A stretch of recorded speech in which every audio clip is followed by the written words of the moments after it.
live there. We're live all over. We are good. Brenda says it looks perfect. Thank you. Okay. Yeah, we're good? We're live everywhere. Perfect. Welcome back. So we're going to dive right in today. I told you we're talking all things Haiti. Obviously, I have a huge part of my heart is still with Haiti, and I associate myself with the Haitian people. I spent the majority of my upbringing in Haiti. This is Dr. Henri Paul and Dr. Garry Pierre-Pierre. No doctor, just Garry. Just Garry. Can I give? Just might as well be doctor. Sure, honorary. Sure, I mean, I just quickly sped you right through your doctorate. I didn't do the work. So much less work than he did, and look, you both are on the same page. Gentlemen, thank you so much for joining me. As we said, I'm going to go along this ride as these guys are. I don't know that much about what you do and the work you do, so I want you to explain to me as people at home here. And I think what I always complain about is the minute say like Haiti is out of the news, it's sometimes out of people's stream of consciousness, right? And so help stops coming down there and aid stops coming down there, and they really, it's a beautiful country. They need help. They don't want to always be a country in need of help, and they have been. They've been so unfortunately tapped with being on the back end and the poor end of Mother Nature and destruction, and they just have never had a chance to get back on their feet again. And then this recent hurricane really sort of wiped through them. So tell me, doctor, either one of you. Which one? No, I'm the going to real do doctor, the big one. The doctor who actually graduated with a doctorate. Tell me a little bit about who you are, what you do, and your relation to Haiti. Well, I'm a nephrologist in Brooklyn. I'm at SUNY Downstate Medical Center. I was born in Haiti and raised in Chicago. We have a nonprofit called NOAA New York. What is it called? NOAA. NOAA, okay. NOAA New York. And we have our own clinic. We're actually in the midst of building an urgent care / trauma center in Caracol in the northeast. In the northeast of Haiti. And we've also have been conducting medical missions to the same area for the past 9 years in a town called Fort Liberté. And we've just recently started a continuing medical education conference at the University of Haiti, the Limonade campus, which is next door to us. So our passion is to try and deliver quality healthcare to Haiti to help change the culture there by teaching the students, residents, and local healthcare professionals. Well, let's take a step back. There has to be a reason why. How long did you spend in Haiti before you moved? 10 years. Okay, so 10 years. You left it when you were 10 years old? Yeah. Okay, so you left when you were 10 years old. Most people, they take the first 10 years and that was just where they lived, and then they move on. But there was something about Haiti that obviously stuck with you throughout your education, your upbringing, all of it, that made you want to turn around and now give back however you can. Explain to people that have never been down there, don't know why we're spending 4 hours on Haiti, what it is about the country that you have passion for, that you love, besides the fact that you have family ties and you were born there. It's a beautiful country. The people are warm. They're hardworking, and it's the Haiti that I grew up in is different from today. And you were there in what years? We left in 1968. So under Papa Doc. Under Papa Doc. We had infrastructure. There was a rule of law. We won't get into the politics, but at least the sanitation.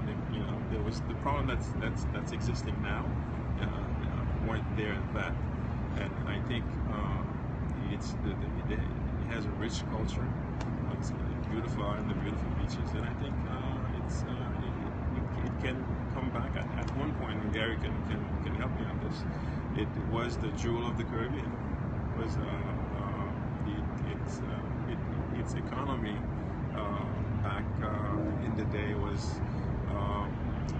Was it bigger than Thailand? Well, no, I mean, it was back in the colonial days after independence. It was richer than the 13 colonies that we now call the United States. Richer how? In terms of GDP, what it produced, what France got out of Haiti. It was just an amazing place. It was. There were a lot of fights. The British fought for Haiti. The Spaniards. When was it settled? Like when was Haiti? Like, Well, Columbus discovered it. so it's, in Columbus 1492. air quoted his way through everything. Seriously, like what was that guy? Like I want to air quote my way through everything. He discovered America. he's like Al Gore, right? Yeah, December 7th or 4th is when he landed in Haiti, and so that's sort of like Of like 1492, is it like the same trip? 1492, yeah, Same trip. yeah. He got a lot done on that trip. That was No, a he was very so busy. productive His time. itinerary was like, we're going to go here. We don't have time for any sightseeing. We got to run our way to America, guys. But tell me how a country, Garry, goes from, as Henry said, the jewel of the Caribbean to the state that they're in now, without diving too far into, obviously, the political fray and what happened after. Well, you can't explain it without getting there, so we're going to go there without trying to make it as short as possible. Sure. Very simple. In 1804, Haiti won its independence. It fought a war against France and won its independence. And so, remember back then, 1804, France and England were involved in their 100-year war, War of the Roses. And so, their enemies is the other person's friend. For instance, France helped America defeat the British, and then naturally, England came to the rescue of Haiti. Right. So, after independence, the deal was that England was going to be Haiti's partner, trading partner in the world. But the United States convinced England that it was not in its best interest to have a free black state 700 miles south of the U.S. We just could not accept that. And so England said, oh, I guess you have a point there. And so they boycotted Haiti. The United States did not recognize Haiti as a nation. We were on an embargo for 80 years. We had no trading partners. We missed the Industrial Revolution. Can you imagine a nation now who's missed the Internet Revolution? You emerge as what? So this is what we've been dealing with.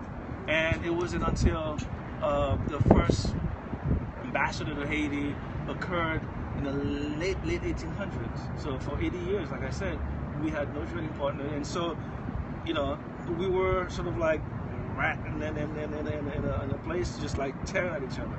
So the country's almost been playing catch up from the very beginning. Yes. I mean, they still are. Exactly, and that's they why were it explains dealt a a very lot. Crushing blow. I mean, we talk blow. about Cuba, but Cuba had the Soviet Union helping it weather the American embargo. We had no one. England was supposed to be our partner, right? And white solidarity took over, and here we are, because we had the temerity to defeat Napoleon's mighty army. A bunch of ragtag slaves from parts of Africa really led the first successful revolution, and so therefore we had to pay for it, and right. we still are to some extent. Now, that's the history of it. I think now we need to start changing the narrative. Where do we go from now? And we're not doing that. Because we're not at a, I say we, the country's not at a place where it could start improving until it gets itself back up on its feet again. You don't want to throw technology and everything at it without shelter and food and the basic necessities of life to get people in a position, right, where they can actually go out and do stuff, which is why, you know, you sort of are starting the work that you're doing down there, because which seemed the medical help and all of it, the attention that you're giving to the country. So I think now we, instead of throwing aid, because Haiti has a ton of NGOs, and I think it's instead of just giving the aid, you should go and teach them and really invest in the country. That it has to be a long-term investment. Right. And that's the only way it could change. Right. That's actually like a big point in the world of public health is aid versus investment in the country. And how do you convince someone to invest in Haiti, in the state that it's in the current position that it's in its current, you know, state of poverty? I mean, that's a tall task to convince someone to start investing without having current investment. You can't, because you'll be throwing good money after bad. Because, as you mentioned earlier, the capacity is not there yet. You have to build the roads. You have to build the water system. You have to build telecommunications. You have to build the electrical grid to allow people to invest. Otherwise, your initial investment is so high that the barrier of entry it's really not worth it. So just you saying that is mind-boggling. That there's a country that is so close to the United States, right? So close to other countries that have all that infrastructure, and you're talking about building roads, electricity, running water. Yes. You can get on a plane in 3 hours, you're here. We're not talking about a country a million miles away on the other side of the world where they've never seen a light bulb before. That's mind-boggling. Yeah, and it sad, is. frankly. But that's the reality, and we have to deal with it. And the way a lot of the world has been reacting with sort of like tear jerk, oh my God, poor Haiti, and sending clothes and food and water. That's the last thing Haiti needs right now. Okay, so let's talk about what does Haiti need right now? Infrastructure and development, investment. And where does that come from, Henry? I guess friends of Haiti and Haitians, the Kellogg's, big foundations are willing to make an investment in the country long term, because again, the food will run out in 2 weeks. Then what? Because I mean, the people are hungry. I mean, we just got back from Haiti 2 weeks ago, and the devastation, the pictures don't do it justice. As you said, you have to be there to see it. Right. So the agriculture's gone, the livestock, everything is gone. So what are they going to do 6 months from now? Yes, you're bringing them bags of rice and canned food. That will end in 3 weeks. Then what? You're going to send them more? And I think it behooves the powers that be, both here in the U.S. and the other countries, to sit down and see how best to help the country, because aid is not the answer. So let's talk a little bit, a slight pivot, and talk about the medical help they need, because there is no investment or infrastructure of any of it if there's no one to be able to do it. So there's a cholera outbreak in Haiti. There's obviously they need food and shelter and all of it, and they're sick. So talk to me again about now the work you're doing as it fits into where we are. Well, we have other partners. For instance, Howard University is our partner, Project Hope, and there are other players in Haiti that are doing very good work. Partners in Health, I think, is one of them. And I think everyone is in the mindset of, hey, we really have to teach the Haitians, their students, the residents, even the local healthcare professionals. And this is the only way that we can change the system. We cannot go and tell them, well, you have to do this. But however, if we train them the right way, then therefore over time, then I think the system will change. Will change. And it is a long-term investment that we're making, because you cannot go in and treat for 2 weeks and leave, or even 6 months. No, it has to be a commitment, and not only do you treat, but you also have to teach at the same time. There's no blueprint for doing this in a country. So, can you ballpark a time frame for how long something like this takes? I use the word long term, but what does that mean? And who's out there that's going to commit to this, long term until this country's back up on its feet again? But I think part of it too, the Haitian government, the Haitian people have to decide what they want as a nation. Dr. Paul can do whatever he can, and everybody else kill off. No, it's got to come down to Haiti. What do we want to be as a nation? Do we want to be a nation of beggars, or do we want to be a nation that's leading the Caribbean culturally, economically, and in every other way? Right now, we're at the mercy of everyone. I think USAID, which is a development, you asked the question earlier, I think USAID is positioned to do that. That's what it does. Build massive infrastructure. They build dams in Egypt and other places around the world. And we need to start getting roads. We need to start getting, revenue for the government. The government's revenue stream is very limited. First of all, it overtaxes you, goods that's coming into the country, because that's the only access they have to any sort of revenue. It's very difficult for people to pay taxes in the country because the economy is so informal. Right. So so there's lack of capital coming in. They should start building roads, and it's the government. A lot of the work has to be government-led, because no one can come into a southern country so we just can come in and say, this is what's needed, I'm going to do it. It doesn't work like that. So the government has to decide what it needs. I was a Peace Corps volunteer in Africa.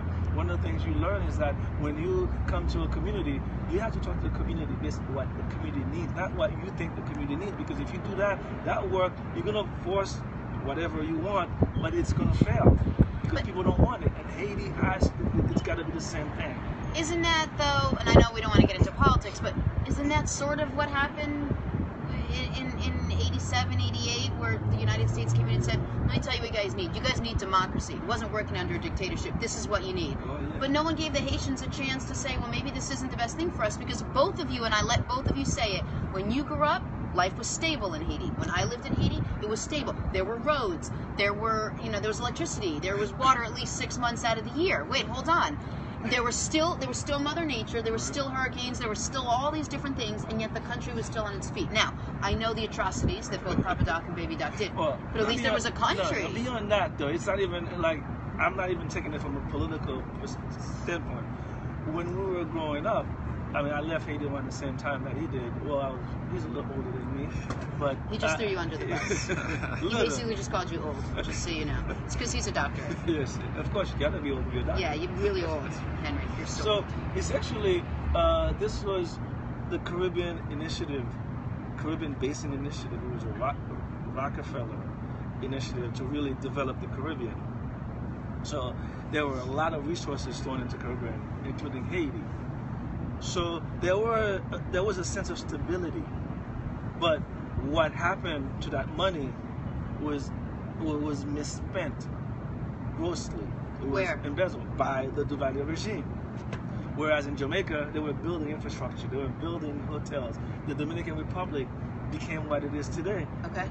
During that time, whereas we were having, and this is true, orgies at the palace. We were having parties, with fur coat inside the palace in a cold room. This is what was happening in Haiti at that time. Right. And there was a lot of resources thrown at Haiti that was mismanaged by that regime. And so yes, there were some stability, but there should have been great development, because that's what happened all over the Caribbean. Look, it's what I remember from Haiti, and I guess that I left in 80, 87, 88. I remember Carnival was fantastic. We used to get in the middle of a big carnival parade on the way home on Sunday nights. We would come home from the beach, and it was safe. It was always safe. The music was wonderful. The culture was wonderful. The art was wonderful. It was all great. And then it was almost like, for me, it felt like it was almost overnight. Right? It was almost like, here comes Aristide, and he's going to save everybody. I have a T-shirt that says 4 more years. You know what I'm talking about. We're all in. Boom. Here we go. Democracy. Monday, no democracy. Tuesday, there's going to be democracy. So we're all good. Am I right? That's what they. And then all of a sudden, Wyclef Jean was involved, and everybody's involved, and the Clintons were involved. And look at the country.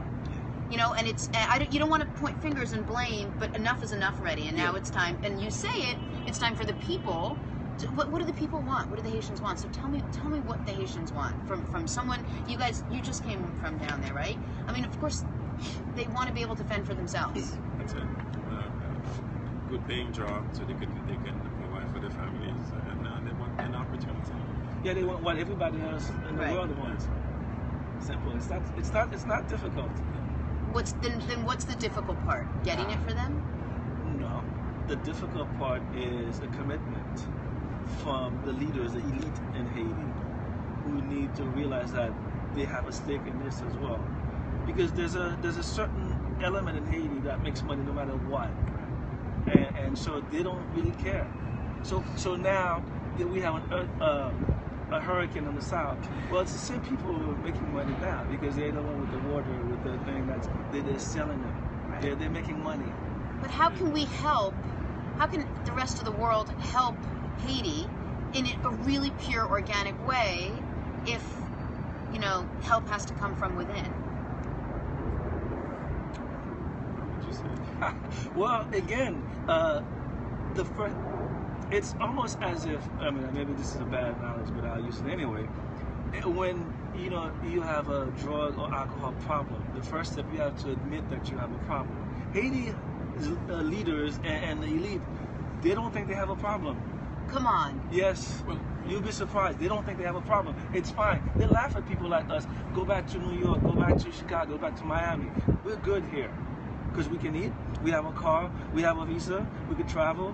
When we're sick, we could fly to Miami. Who cares about his little... Because they're in the 0.0001%. Exactly. And so it's fine for them. And so now you have the struggling. There's no middle class left in Haiti. It's here. Right. And the poor, they were born poor. They've resigned their life. It's almost like You know, they're part of a untouchable. They were born there, and that's the way it's supposed to be. Yeah. And then the rich, they were born rich, and that's the way it's supposed to be. And so a country that the middle class is the backbone of any society. We don't have it. And so you have to either create that middle class, or the middle class going back, but that's not happening. And so you have this fundamental problems. But Haiti has to decide, okay, this is a problem. I can't tell them it's a problem. When I try to do, I understand that. aside. And so, I understand that because I know everything you're saying is 100% true because I lived it and I understand what you're talking about. The only difference is it wasn't as bad when I was there as obviously it is now. Haiti, if I remember correctly, is the second most corrupt, country in the world. And as Garry stated, the families. Did you say the second most? Second most. Who's Zimbabwe? the most? Huh? What? No, Haiti. In terms Yeah, of corruption. What's the most? What's the most? Zimbabwe? I don't remember number one. Okay. But I don't know what to. That's so odd. You wouldn't remember number one. I would be like, well, thank God we're not number one. Who's number one? Because I don't want to say the wrong country. That's all I'm saying. You left that to me. Right. Way to go, Lee. Right now the Zimbabweans are like, what the? Right. Whose lands? But I think if they would include their diaspora, because most of the countries, well, even the Dominican Republic, you're allowed to have dual citizenship. So if they reintegrate their diaspora in the system and really allow people to work, I believe that could be a step forward. Right. But the problem is the elite and the politicians. The politicians, they're preying on the poor. They're preying on the because they don't know any better.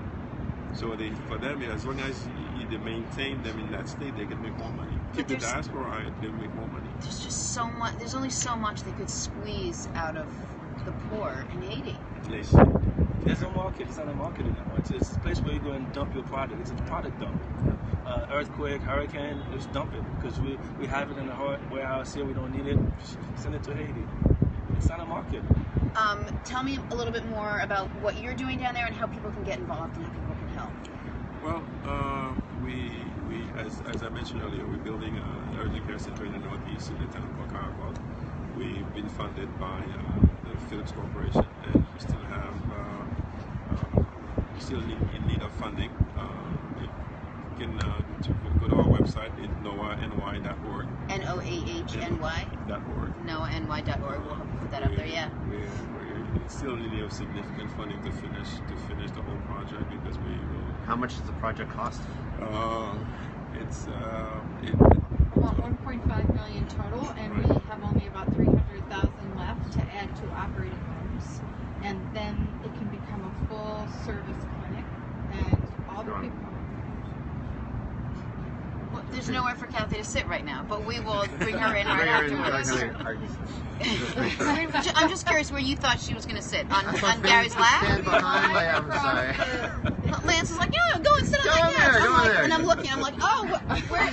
I just wanted to, okay, I mean, like, You tell me. I would I love don't know, to. like, I wasn't expecting it. But okay, just keep on going.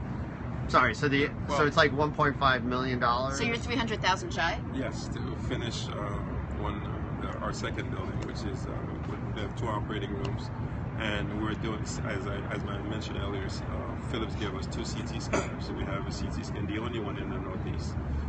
We also, subsequent to that, we'll be building a dental clinic that would have at least 3 rooms, 3 suites in there. And the housing for the volunteers, which will be built as a hotel. So whenever the volunteers are not around, we get to use the room. In other words, we want to generate income to be self-sufficient within the next 5 years. How many people are in that area? 300,000 with the whole surrounding area. And so this would be the first clinic there. Now, just to sort of... Well, the first regional clinic, the way we're building it, they have clinics. There's 10, just maybe even to take a step further back, there's 10 million people approximately that live in Haiti, and just the size of the island, to just sort of give us, It's the size of Maryland. It's the size of Maryland. Yeah. Okay, so we're basically talking about one not so large state, and it needs infrastructure, it needs hospitals, It needs everything. it needs everything. There's nothing that it has a bounty. There's nothing that they're like, we're good. Except hardworking people. That's it. And Looking for jobs. resolve. Resilient people. Seriously, that's what they have. But that, you know what? But that's worth a lot. That's worth a ton. Right. Because the minute that they lose that, then it doesn't matter anything you give it. It's never going to get used properly. With regards to hospitals, they have. I have to admit, there are at least 4 facilities that are, for instance, Partners in Health, University Hospital in the Central Plateau near Ballet is fully equipped. You have there's one 30 minutes from us by the Cruden Foundation in Milo. It's called Sacred Heart Hospital. There is the Bonaïve that was just built there. So and also the one. Pino, let's forget it. Dr. Theodore has a hospital in Pino. So those institutions they do provide quality care to their patients, but the rest of the country is completely devoid of any decent medical. yeah. And you have local people who are involved with running the clinic. Yeah, no, we'll be fully staffed by Haitians. We're Okay. just there. And then you bring in manage. doctors in Yes. to work with them. So it's basically that's not monthly we have different specialties rotating through, Okay. and the care provided by any foreign physician is totally free, but you'll be fully Haitian staffed. And training the medical students who are in Haiti who will do their rotations at the clinic. And we have electricity. 24/7. Electricity. I mean, can you even believe that that's something that you have to say Wow. today? Oh, Right. guess what? Great news. We have electricity. It's a big And deal. running Of water course. but running Well, water. I mean, what- yeah. no, look, when I lived down there, we only had water 6 months out of the year. We had to have our own reservoir. And we were, and we were considered upper class down there. So the country's really, they're not where they should be even compared to any of the other islands in the Caribbean right now. And now you're talking years and years and years and years and years Are they back. behind so. Cuba? Oh yeah. Yes. Oh yeah. Not even close. 100%. Not even close. Cuba has one of the best medical facilities in the world. I mean, Haitians go to Cuba for medical care. So how is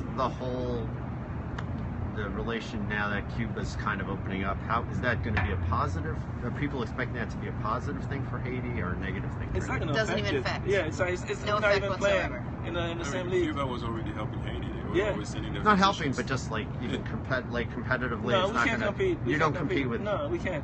So, I mean, I was in Cuba last year around this time, and the infrastructure there is amazing.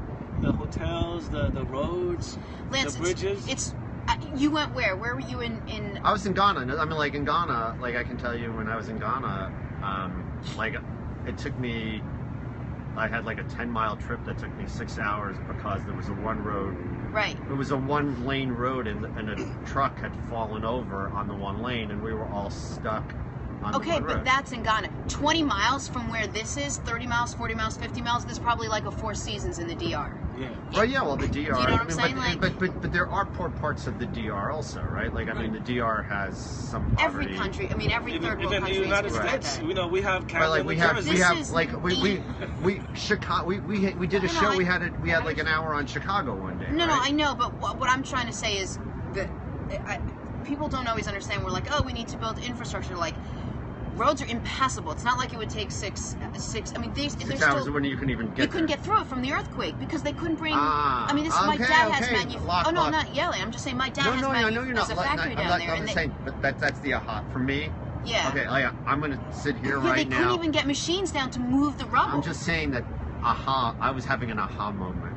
So that was sort of like a compliment? Yes. He never compliments me, so can we just all What are you sit here and talking believe whatever about? just happened? By the way, we're having a poll like amongst our people who watch the show. Well, I'm sure Henry and Garry are going to care about our poll. Well, I just wanted to make sure that they realize that 95% of the people like you and 5% Well, of the people because my hair like is longer. That's the only reason. me. Right. That's the only reason. No. Jenna. No, but I'm saying the problem down there at the time was So that they couldn't even get machines so to we move had, the rubble there was out bad of the road. infrastructure, and then you take a bad infrastructure combined with a bad earthquake. combined with an earthquake that ruins bad infrastructure, And it's and it's a disaster. right. right? I'm just like I'm just like that's the light bulb that's going off for me. Right. Like I'm trying to distill it down to what I'm hearing because I'd imagine if I'm hearing that disaster. And the disaster, the hurricane, the earthquake was, how many years ago now? 7 years ago? In 6 years. Do you know how much was done to the country to make it better? Not very much. I want to say virtually nothing. There are but a lot of I've white only been down elephants in the once. Capitol by the Champ de Mars, the Main Square. Lots of buildings and So now it's a democracy now, right? well. What does that mean? No, you guys can explain it better than I can. I'd love to hear you. No, but listen, I'm speaking not as someone who read the history. I'm speaking as someone. My father works down there. I have friends down there. He does everything he can to employ as many people as possible, and easily could have closed up his factory years ago. But he has such a connection and a love for the people that have worked with him for so many years that he keeps it open, and it's really not making money, but he's been able to pay them. I mean, loves this country.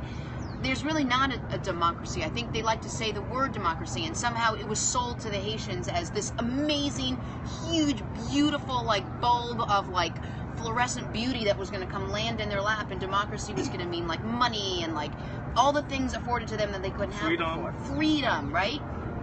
Freedom What do you from mean what? by freedom? Well, the Duvalier regime was pretty impressive. We skirted through it earlier in our conversation, but this is where you had the beginning of a wave migration out of Haiti, particularly young people, because Baby Doc the young people were seen as a threat to his leadership. So if you were in your 20s, 30s, you had to go, voluntarily or not voluntarily, but you couldn't stay in the country. And so families were afraid. I remember husband and wives not trusting each other because you didn't know where you stand politically with your spouse. Family members were suspicious of each other. It was really a psychological terror. I think by the time Baby Doc came around 71, they already had zombified people. You knew your place. You didn't talk. You knew you were not supposed to. So fast forward to 86, and we no longer had that. So people were euphoric. This is like Valhalla. We've reached the nirvana, whatever we want to use. And so the problem is no one bothered to build the institutions. That is part of democracy. You don't just say, "Hey, guess what? We're a democracy." It doesn't work in elections, that way. we have a media who is very corrupt. We're talking about corruption. The media is corrupt. More corrupt than the media in the United States? As a journalist career, I was thinking about a comment. We may be incompetent, but we're not corrupt. Despite what the other guy, the orange man, I was just a question. I was saying, like the orange man said, I'm insulted. You asked me that question. No, I mean the media in Haiti has no credibility. It cannot speak, and most of them tend to be partisans. Like my good friend Liliane Pierre-Paul, I was named her. So the media is partisan. Very partisan, and to a detriment. Detriment. It's actually but it's not. The problem is not the partisan. Is that they're partisan, but they have a financial gains. It's not ideological. They're not defending an ideology. They're defending their pockets, and it's problematic because Liliane Pierre-Paul was a staunch anti-Martelly journalist, which is fine. But then this current regime is her supporters, and she has nothing bad to say about them. Come on. Okay. And so that's the problem. When the people don't trust the media, they don't trust anything. I mean, I guess you can say that here as well. But at least people, give us some credibility. But in Haiti, they have none, and that's a integral part of a democracy. Okay, the justice system. Okay, if I get arrested for anything, and I have enough money, I have enough connections, I'm out. Anybody can come in and take, Préval, the former President Préval's sister was shot in Haiti. To this day, they never found out who shot her. The president's sister. So how can you have a democracy? The rule of law is not respected. The press is corrupt. The judiciary is corrupt. Define the press. Like, is the press, is there one newspaper? Are there 5 newspapers? Right now there are 2 newspapers, 2 dailies and 1 weekly. You have, it's a radio-based society, partly because of poverty we're talking about, and because it's cheap to get a transistor radio, and people literacy rate, the radio is in Creole, so the average Asian can understand it. So the newspapers are mostly in French. Television, a lot of people cannot afford one, or they don't have electricity to watch one. So radio is king in Haiti. So most of the more prominent journalists are radio journalists, and so but they are doing a disservice to the country because they cannot really talk about issues and ideas because they are corrupt. And I will say it, and I can say it authoritatively because a lot of them are my colleagues, some of them are my friends, and I'm aghast about the role that they're playing and the detriment of Haiti. They are playing a very detrimental role. No, and no one has taken the time out to educate the masses. And when, in 1986, democracy on Tuesday, they didn't even understand what the word meant.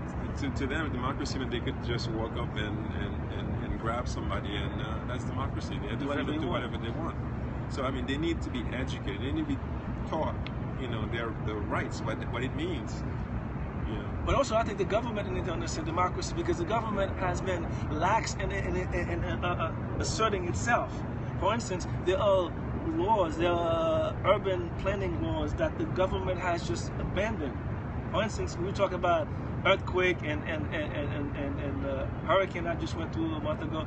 Well, that same hurricane went to Cuba, Jamaica, and other islands. It didn't kill hundreds of people. It didn't destroy a whole region of a country. Right. Well, part of that is that the government, just people do whatever they want. I want to build a house. It's in the middle of there. I will build it. And then somebody else will build one next door, and before you know it, you have a little city. Then the government cannot, at that point, stop it because you have too many people to move. But they should have been on top of things like that. Look, I see that first house. Listen, sir, this is against the laws. You have to stop the construction, or we'll raise it. It's not supposed to build houses there. And that's just one example. There are many other examples that's happened where the government is not really asserting itself. It doesn't understand its role in a democracy. The government thinks they don't want to be like the Duvaliers, like being oppressive, but you have to respect the rule of law. There are laws, and you have to. Right, but who's going to come in and check the government? So it's cat or mouse. There's no one's media, getting help. The media is corrupt, and that's the problem. So everywhere you turn, at every angle, is a problem.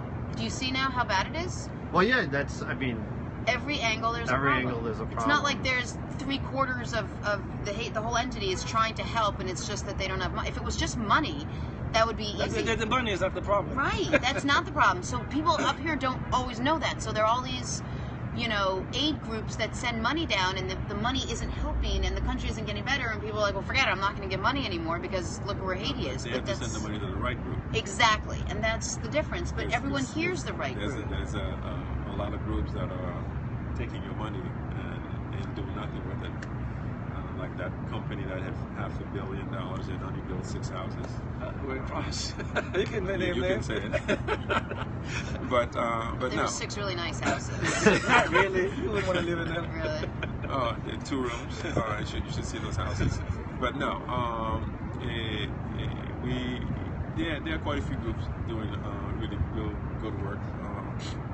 I'd like to tout Noah, New York, and please donate. And the link there is NOAHNY. NOAHNY.org is the website.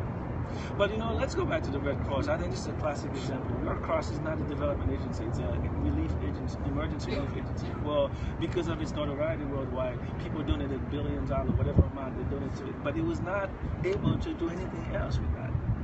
And so, but no that's one, on the Red Cross to not allocate that money properly and do something exactly. with it. But what's their explanation then? Well, like for instance, they funded Sean Penn's efforts, so they're giving some money to other organizations. But the reality is, most of that money was allocated for their own operating expenses. But listen, it's no different from what I've read than what happened in the tsunami. Yeah. Right? So the Red Cross raised a ton, and it was not just the Red Cross, It's hard for them to ton get of the money down to the. So nothing ever really happened. They actually people were told not to donate to. It's not just them. It's you have to. Really I know. Like we've discussed the malaria fight, but there's a guy in England named Rob Mather, and Rob basically raised close to $100 million to buy bed nets, $5 per bed net. Or now it's down to $4 per bed net, and he shows the bed nets getting delivered. Like he literally has pictures of the nets, so you have like complete, you're able to verify and sort of see where your money goes. So that's one end of this whole thing where you have that much,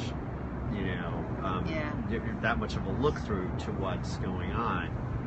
The transparency there is something that you probably need to have because of the mistrust. I would think transparency is a big. Well, and we'll wrap this up in a second so that you guys could, again, get your circulation back.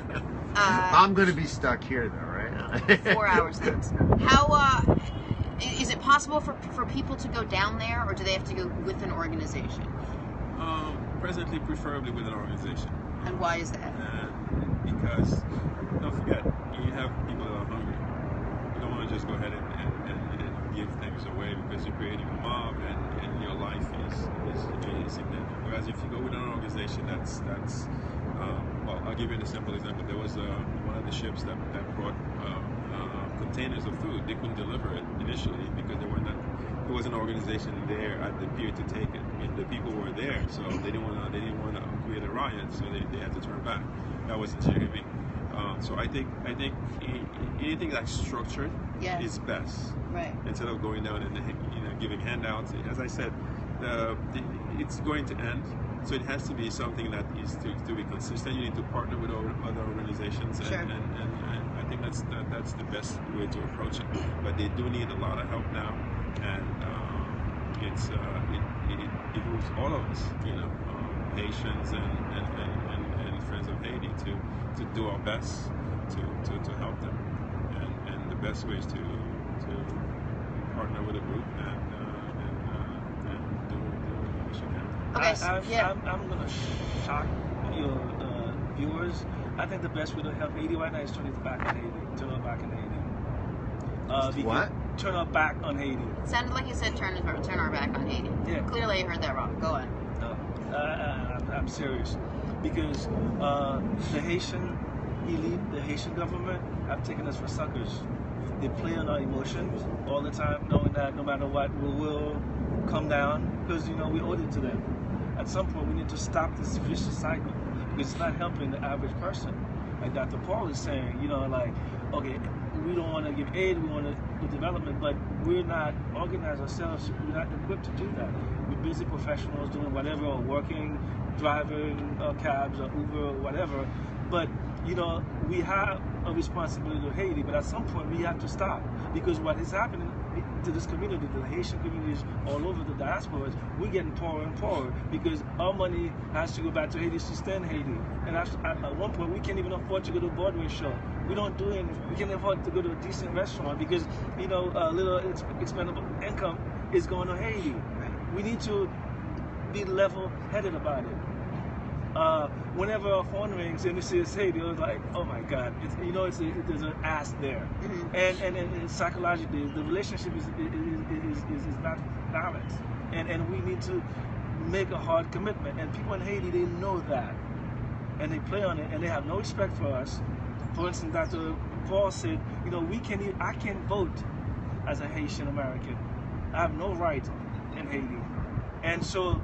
Because the elections are rigged. $2 billion is coming from my people outside of Haiti into the economy. If that stopped, you think Haiti has problem? You'll have real problem. Maybe what I'm saying sounds harsh, but sometimes you need tough medicine. It's bitter pill, but it's what's going to cure you. Because I don't see, this is a vicious cycle. We'll be back here, I guarantee you, 5 years talking about. I've been talking about this for so long. It's almost like road for me, but we need to stop this. People, resources are limited, even the U.S. And the U.S. has thrown billions of dollars in Haiti, okay?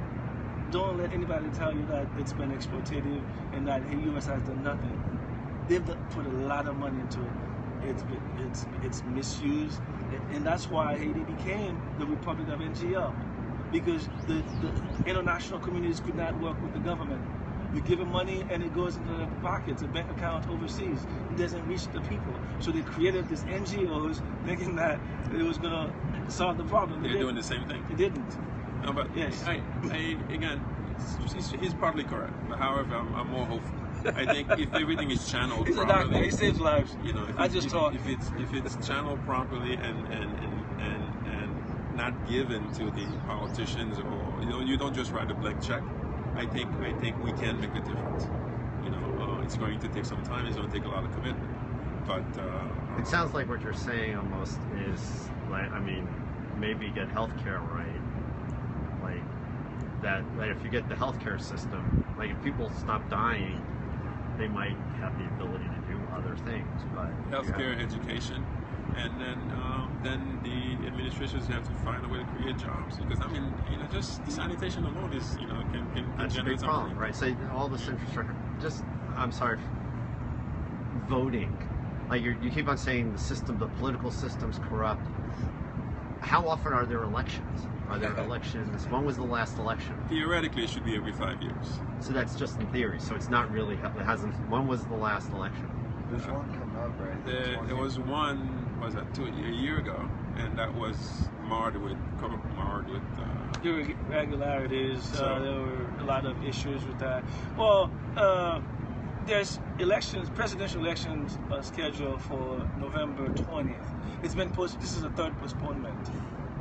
And the problem is, again, the international community invested $70 million for elections, and it was blown. And are there local elections? Yes, are of there course. mayors? Mayors, are there- senators, Congress people, and then you have a whole local elections, sort of like city council kind of Okay, level. so I mean, one of the things I would love to drill down on over the course of time is the political system, like just for us Oh, you to. could do 12 hours on the political system. I have my thoughts about that because the parliamentary system that they have, I don't think It doesn't work. It doesn't work. It's a hybrid. They Yes. borrowed a little bit of a U.S. system with the European That's what I parliamentary said. system, It's- and then it's like, it doesn't. It's disjointed. It's corrupt. These, the senators, they all. I mean, they should get rid of. So, these guys. but that almost sounds different. Like the aha moment I had was there was an earthquake and it destroyed. It put it even further back. So was it on a good path before the earthquake, or was it? Politically? No, the infrastructure that got Oh, we're talking ruined. infrastructure The now? infrastructure that got ruined during the earthquake, that set it back. Did it set it back, and we haven't recovered Correct. any from like it set us back 50 years. Almost, Easily. It sounds like. And it's not getting Well, better. I don't know. Do you think? Look, Because- just from where I've been, but I didn't go out into the countryside where there was already. Well, I'm just talking about- most of the damage was in Port-au-Prince, believe it or Right. not. But that's where all the. I mean, that's where all the industry is. That's where all everyone lives. What percentage that's of where- what percentage of the It's population? about 2.5 million people in the metropolitan. So that's 25% of the Yeah, population is in is in Port-au-Prince. that one area that got ruined, and that's the economic Sure. engine of the country. So once you ruin the economic engine of the country, where all the people are, Right. you're screwed. Right. And so Okay. that's Okay. where they are. This is Yeah. I mean, like, what would be great for us is like, as a show today, is to try to get our arms around. Yeah. Like, No, I think we're doing that. yeah. No, that's great. Thank you so much. I really appreciate you being here. I think we're just really scratching the surface, but to speak to two people who are down there, who get it, who know its flavor, the good, the bad, the ugly, obviously.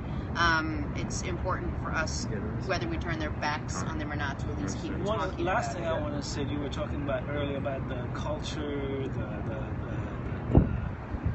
art, the music. That's still strong, by the way. That still remains one of the bright spots, if you will. You can still go in carnival. Just stay Okay. all of us. Okay. That's my thing. I love carnival. So That's do still I. good. It's the best. Well, please continue to engage in the conversation. Come back and chat with us and talk to us. Again, your organization is noahny.org, noahny.org. It's a good, reputable, solid organization. Dr. Henri Paul is doing good work down there. Please, if you're considering donating, there's one place you can definitely start. But thank you guys so much. Mark Jacobson Yeah. is writing in, "Hey Jenna, one of the most memorable stories I've ever seen was the one where you traveled back to Haiti and located your former nanny following the Yeah, thank earthquake. you. That was incredible." Thank you very much. I really appreciate that. I was working in NBC News. NBC at the time. Yeah, I went down back to Haiti after the earthquake and found one of the people I worked with. for this. It's just a very emotional story. But they need help, and it takes everybody and everything right now. So conversation will continue. So thank you. Excellent. Thank you very much. I'm sure you have no circulation left in your feet, but you know, we're all from Haiti here, so I We don't grew up either. in Chicago. I grew up in New York. We used to Oh, okay. I was born in Chicago. There you go. All right, we're gonna take a break. We'll be right back. Let's take a quick picture. I'm gonna run downstairs for 2 seconds and get a scarf. Go with you. Can we take a picture over here? Yes. Do them one by one. Garry, you know who you look like? Who did people tell you look like? Come on, my favorite comedian of all time, Kevin Hart. I love The you. zip code is it should be 11202. Okay, good. Thank you. 11202.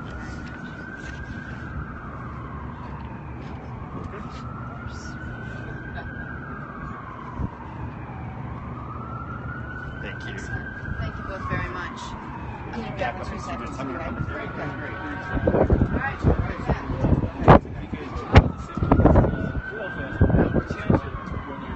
We do it Father's Day weekend. So you gotta